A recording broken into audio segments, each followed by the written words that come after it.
lusasazo ngqo lweendaba kwikomkhulu le-SABC Auckland Park eRhawutini naze ziphambili. Ngesinqumo esithathwe yicourt ngomhla ka-3 kaJuni kulonyaka ekuthenini sikhulule siphinde sinike ibail uMr Mampana. Baza kuvela phambi kwenkundla kaMantyi yaseMthatha abafundi ababanjwe izolo basewusu ngezityholo zezixholo-xholo zasesidlangalaleni. Ujaji uRatha Mokoatleng uchophele ityala lokubulawa kukaSenzo Meyiwa uvakalise ukungoneliseki yinto athi ngamaqhinga amagqwetha okulibazisa ukuxoxwa kweli tyala. Kwezemidlalo, umqeqeshi wamabhokobhoko uRassie Erasmus ubhengeze abadlali abayi-54 aza kubadlalisa kwisizini yehlabathi ezayo.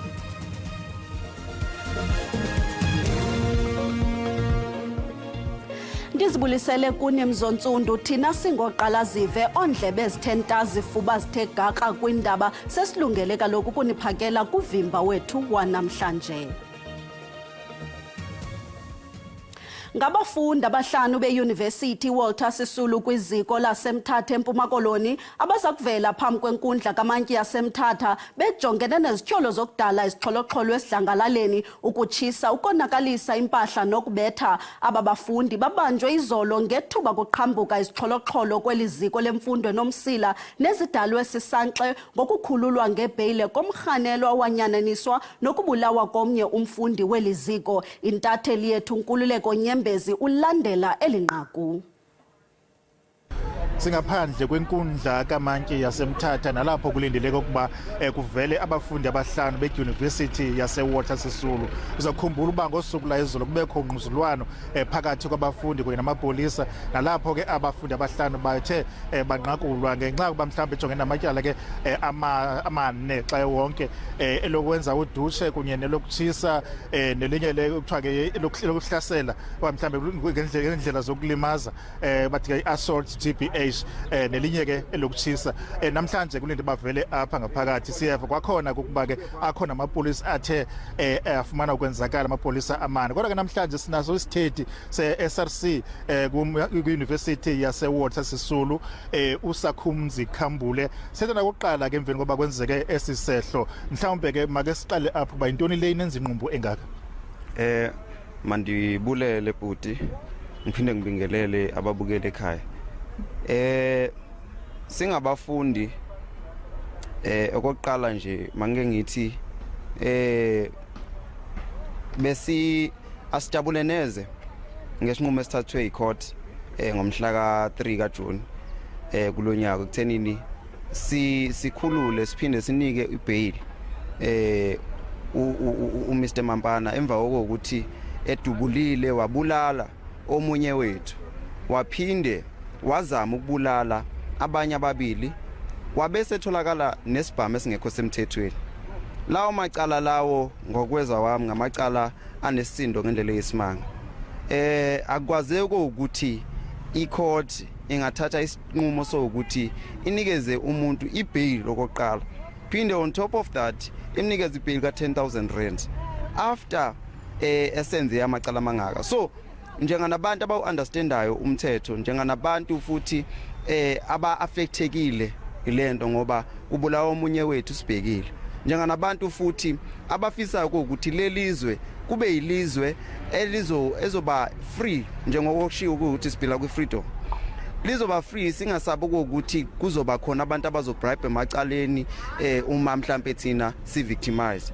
So we are fighting ngokuthi let icourt le mayize ithathe isinqumo esiright esizokwazi ukuthi sifavorishe sibe fair to everyone, noma safavorishanga umuntu but sibe fair to everyone. Inkosi kakhulu nguSakhumzi Khambula lo nginobhala kwi-SRC yaseWalter Sisulu University eshankathela ngolohlobo ukuba ke ngenene abonwabanga ngendlela izinto eziqhubeka ngakhona, bafuna ukuba benze iappeal kwisigqibo sesithathwayo phana iMantyi, baphinda futhi bafuna ukuthi bakhululwe abafundi bahlanu bazovela apha ngaphambi kwenkundla kaMantyi namhlanje. Manibile kuwe studio. studio. Abahlali kwindawo yogobityholo iKennedy Road ngaseThekwini basusiwe kule ndawo emva kokuba kuqhambuke umlilo kwityotyombe elithile phezolo. Isebe lobambiswano ngolawulo lithi kutshabalale amatyotyombe angama-40 kulo mlilo ngethamsanqa kukho umntu ubhubhileyo kulo mlilo. Likwathe ziza kunikwa uncedo iintsapho eziphulukene namakhaya azo. UNonhlakanipho Magwaza ulandela eli nqaku. Ububona nje beqoqa namhlanje ayikho into abaphume nayo izolo ebusuku bazamile ama-ID ama-uniform okunye kuthiwa izingane aziyanga esikoleni. Ndiphapha mase kukhona intuthu ndaphuma ndabaleka ndaphinde le ndlu ndayokulanda isikhwama ndabaleka ngoba besekhona umlilo ngaphakathi. I-ID wena ukwazile ukuphuma ne-ID yakho? Andiphumanga nayo i-ID. Yebo. Ake sizokumnyango wakaCocta ukuthi bona njengoba le ndawo ingaqali ukusha kangaka. Siyakhumbula ukuthi ngonyaka odlule kwaye kwasha eminye imjondolo lapha ngezansi kwasha kwaphela mhlawumbe imjondolo engaphezulu kwa-300. Kulokhu yini ebangela ukuthi umlilo ungasabalali ngale ndlela esayibona ngonyaka odlule? Msakazi, lesi sigameko senzeke izolo ngenkathi isigameko senzeka ungqongqoshe umfundisi uChelsea Buthelezi ngokukhulu ukusheshsha ukwazile ukuxhumana namathimba lawa enhlekelele wawathumela lapha. Lamathimba ke lawa enza umsebenzi omuhle akwazi ukusiza izakhamuzi lapha njengoba kushe imizi engaphezulu kuka-40 kwaphinde futhi kwathinteka abantu abangaphansi kwa-70. Okukhulu ke msakazi ikhona lokho ukuthi umnyango lapha wafaka ama-smoke alarms ngayo inhloso yokuthi makukhona isigameko esenzakayo we must be able to quickly respond njengoba sikwazile. Siyabonga kakhulu. Loyo ke bekusenzo Mzila, umnumzana uSenzo Mzila okhulumela umnyango wakaCocta echaza ukuthi bafaka ama-smoke alarms oyiwona akwazi ukuthi akwazi ukusiza abantu ukuthi bezwe ukuthi kunomlilo bakwazi ukuphuma ngokusheshsha bangalimali.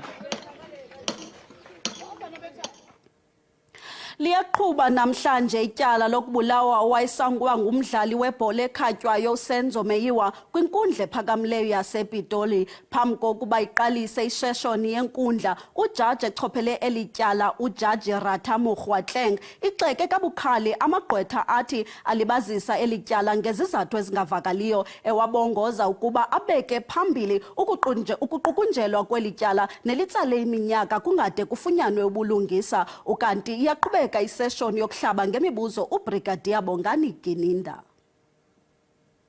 Ijaji echophele elityala lokubulawa komdlali webhola ekhatywayo uSenzo Meyiwa ujaji Ratamu Kgwatleng iqalise iseshoni yenkundla yanamhlanje ngokutyityimbisela umnwe amagqwetha nabatshutshisi abachophele elityala ebayala ngokubaluleka kokuba babeke elityala phambili, exeka kabukhali izenzo zamagosa esebe lezobulungisa tyhola ngokuba alibazisa ityala ngezizathu ezingenasihlahla.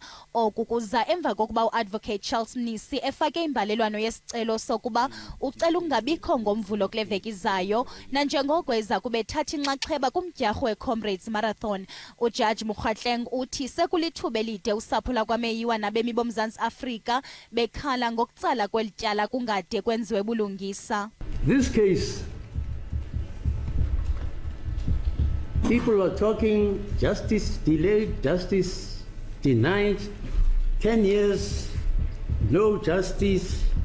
Case is just dragging on. The family is distraught. The brothers, the relatives, even the accused themselves, they've been 2 to 3 years in custody. And here's this stupid judge called Ratamu Kgwatleng. You allow a person who's representing 2 of the accused here to go and run a marathon. I must go and tell the JP. When the JP asked me, why were you not sitting, or the DJP, why were you not sitting on Monday?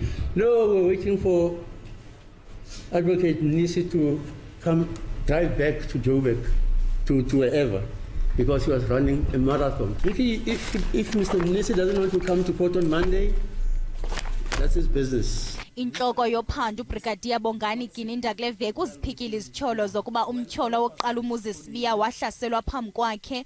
uSibiya utyhola ngelithi wahanjiswa wasiwa kwiindawo ezohlukeneyo emva kokubanjwa kwakhe ze emva koko wankulwa kanobom. Uhlaselo lwakhe atyhola ngokuba lwenzeka ngoMeyi ngonyaka ka-2020 lwakhokelele ekubeni avume ityala ngalenzanga. Ukanti namhlanje yaqhuba iseshoni yokuhlaba ngemibuzo elingqina lenkundla uBrigadier Gininda. That was a point of contention yesterday in terms of the sport.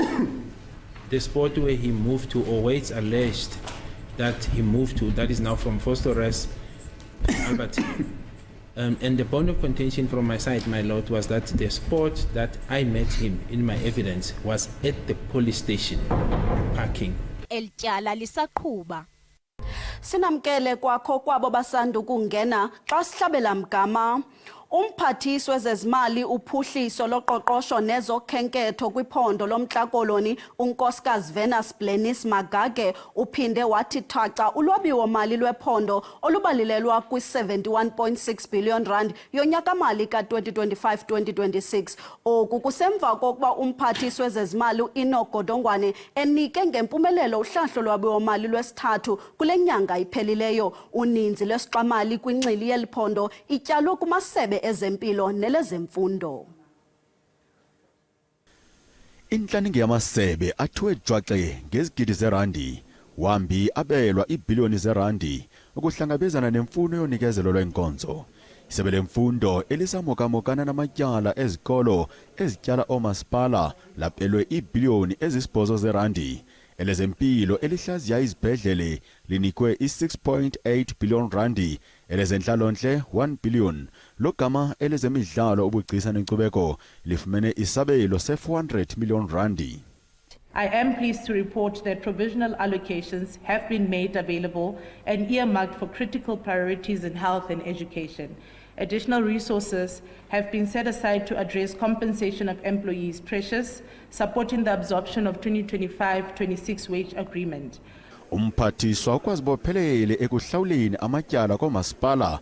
Umasipala iSolplaatje uza kuhlawulwa i-100 million randi.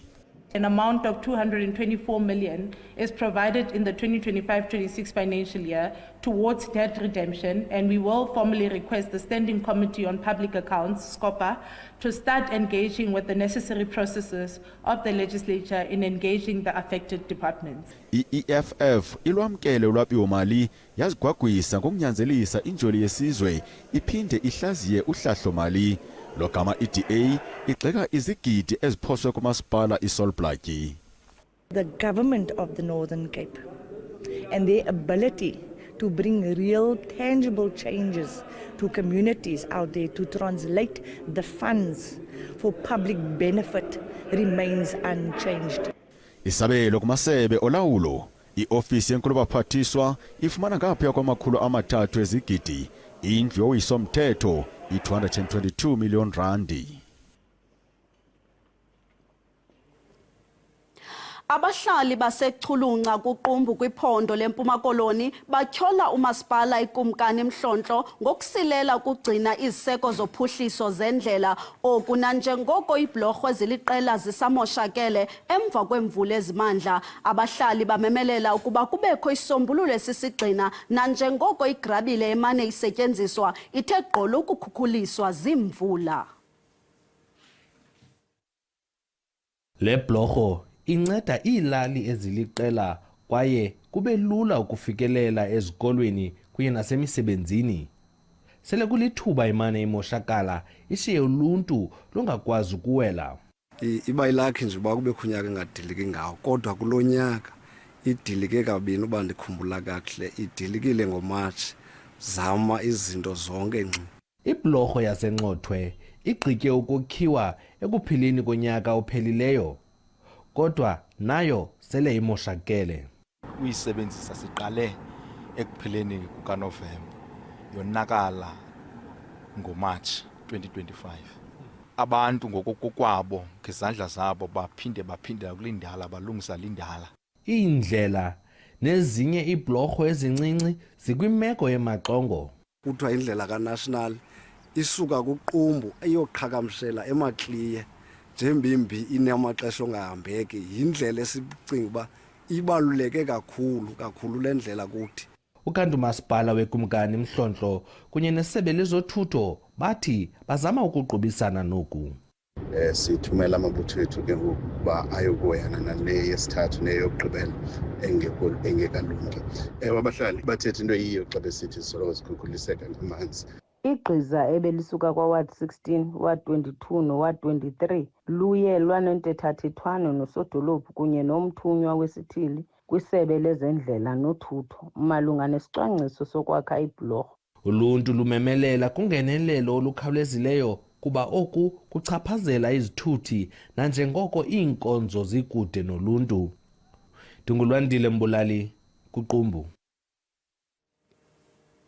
Kubanjwe inkonzo yesikhumbuzo yesibini yomdlali weqonga uPresley Tshweneyagae eState Theatre ePitoli. uTshweneyagae usweleke eneminyaka engama-40 kwiveki ephelileyo. Kweyokuqala inkonzo nebihlonipha ubomi bakhe bekukho ebefudula esebenza nabo abahlobo, usapho nabahlali abebehlangene ngoLwesine eMabatho eMntla Ntshona.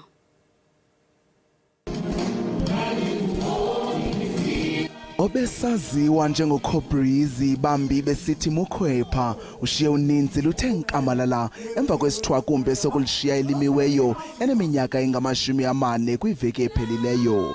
uPresley Tshweneyagae ube ngumdlali weqonga obeqaqambe ngesakhono ebesincamisa umxhelo wombono mxesibe kumabona kude. Kungoko ke nakwihlabathi jikelele lavele lubala igama lakhe njengomlinganiswa wayephambili kumdlali kaTsotsi owathi wajize ngewonga le-Oscar. Emva kwenkonzo yesikhumbuzo yokuqala ibebanjwe apho akhulele khona eMahikeng eMntla Ntshona, iGauteng ePitoli nayo ithe namhlanje ayinakuzilibala kwaphela iintliziyo ezitapate kwincindi yobusi ngenxa yobugcisa nesimilo sikaTshweneyagae.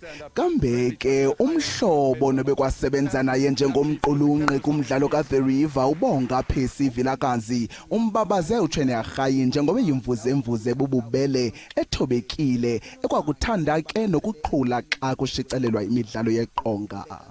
We were so lucky to have actors like Presley. I mean, he was a superstar way before he joined the River, but he was so chilled about it, so cool and so humble that we, it always felt like a master class being around him. But Presley was also very mischievous. He was quite playful. Kananjalo usapho lubambe ngazo zozibini kuluntu ngefuthe lenkxaso elivakala mbombozo nezeli logama bephansi kwelilifu. Fika kwami lana to realizing ukuthi vele umnakethu akasekho, it was devastating. And lokusiqinisa kakhulu ukuthi imithandazo yabantu from yonke indzawo iyevakala. Ngoba vele lesikhathi simadima kakhulu lesi. We are very devastated, but the silent prayers, the virtual prayers and the physical prayers, we feel them. More especially for the children, the family at large. Ukanti ke inkonzo yesingcwabo salenkwenkwezi ekhanyise ngokwahlukileyo yakubanjwa ngalomgqibelo ozayo. uTshweneyagae ngumzekelo wokuba italente yosaze ngobuso elizweni ethe yafumana ithuba lokuphuhla ayisayi kuthi shwaka nokuba engasekho, koko yoshiya umzila ozinzileyo nakwesizayo isizukulwana. Ndimlo Lilitha Ntsundwani kwiindaba ze-SABC eGauteng. Njengesiqhelo ngeli sinentatheli yezobuchwephesha uSandile Hlangani eza kusicacisela ngezitshila kumaqonga oqhagamshelwano. Sandile, masikwamkele. Sibulela nangexesha lakho. Ingaba zeziphi eziphambili ngoku kumaqonga oqhagamshelwano? Musk Footprint, le documentary entsha eyenziwe ngeStarlink neSpaceX, iikhampani zika-Elon Musk. Uzawukhumbula ukuthi ke beke kwakho isangxo sokokuba uElon Musk uzawufumana ideal eza kumbangela okokuba asizisele i-internet ngakumbi emaphandleni. Le documentary ke izawuveza indlela iStarlink okanye iSpaceX esizawuthi simoshe ngayo ihlabathi. Uzawukhumbula ke ukuthi esasankxwe bekuye kwathetha khona ne-scientists zichaza ke izizathu ezibangela okokuba bangayifuni le nto izawuza ne-Starlink ngaphandle ke kwezi zinto zezopolitiko. Le documentary ke izawuphuma kwiveki ezayo ngoLwesihlanu ukubheka phambili. Okwesibini ke abantu abaninzi ku-social media bathetha ngale nto ye-MK Party yokokuba leadership yabo iye yamkelwa khona nguFloyd Shivambu. Abantu abaninzi ke ebebesupporta uFloyd Shivambu bayayivuyela lento. Into ebangela uba mabayivuyele lento khange balithande inyathelo likaFloyd Shivambu lokokuba makashiye i-EFF ahambe aye kwi-MK Party, kangangokokuba abalandeli bakhe kwi-social media ngakumbi kwi-X banqwenela into yokokuba abuyele EFF. Bathi ke loo nto leyo izawubavuyisa kakhulu. Yile nto ke bavuyayo xa kanti i-MK imsusile kwi-leadership yambhekisa epalamente. Uba ngumzali ke obukeleyo kule nto siyaziyo ke ukuthi abantwana abaninzi isenokwenzeka abekho basesikolweni abanye, i-NYDA ine-opportunity apho ifuna khona abantwana ukuthi benze i-digital marketing. Uzawukhumbula ke Lisa, besike sathetha kakhulu nge-digital marketing, sichaza okokuba ibaluleke kangakanani na. Yenye ye-courses ke ebalulekileyo kweli xesha le-digital age. Iyaphelelwa namhlanje. Abantwana ke ba-unemployed nabanomdla kule digital marketing izawubenza noko bafumana amathuba okanye bastand chance ufumana amathuba emisebenzi, mabahambe baye kwi-website ye-NYDA bayo-aplayela le opportunity. Ngophi ke umfanekiso othe wabukelwa kakhulu kula maqonga? Abantu ngenxa yokokuba besathetha ngale nto yale documentary ka-Elon Musk, ii-pictures ezininzi ke zesi SpaceX. Kule nto ndiyitshoyo ke ndithi if esi SpaceX sifikile eMzantsi Afrika, into ezawukwenzeka uElon Musk zezi zinto azawuzibeka emoyeni, ezi zinto sisithi ke zi-satellite, zezi zinto ke zithi i-scientists zizawumosha ihlabathi. Yiyo ke abantu ababelana ngayo ke ezi visuals zika-Elon Musk ku-social media ngakumbi ku-X. Sibulele Sandile ngexesha lakho. Inkosi.